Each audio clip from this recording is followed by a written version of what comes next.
To assist the Excel reader, we actually add titles to our chart. For example, I want to add a title to the top of the chart.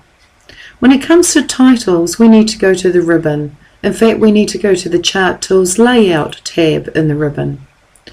Chart Title is a button you see here. The little orange picture is actually quite helpful. This indicates we're going to add a title. When I click the little drop down, the little orange symbol guides me through the options. This means I do not want a title. This means I want a title and it sits on top of the bars. And this means I want a title that's above the chart, and this would be the most common option. I'm going to click this particular option, and now I'm going to type my title, 2011 and 2012 figures. When I press enter in my formula bar, I will see the chart title appear on my chart. I'd now like to add a title to the horizontal or the category axis. For this, we go to Axis Titles. I click the Access Titles button, and again I let the little orange symbols guide me. I need a title on the bottom primary horizontal axis, and that's where the little orange symbol is, so I'll go across to these options. From here I need a title below the axis, so I'll click this particular option here.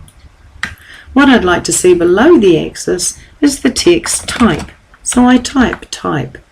And when I press enter, that is my horizontal category axis title. I now need a title to go down the side of my primary vertical axis.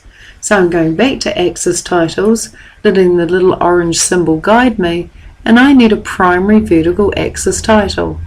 When I go across, I can have a rotated title, a horizontal title, or one letter below each letter as a vertical title.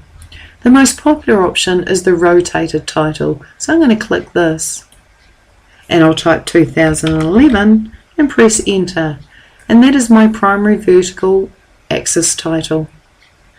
To then add a title to my secondary vertical axis, what I'm going to do here is return to the Axis Titles button, and I'm looking for this little orange symbol, which shows me a secondary vertical axis title. And again, the most popular option in here is a rotated title, so I'll click this option and type 2012. When I press enter, I now have a secondary vertical axis title saying 2012.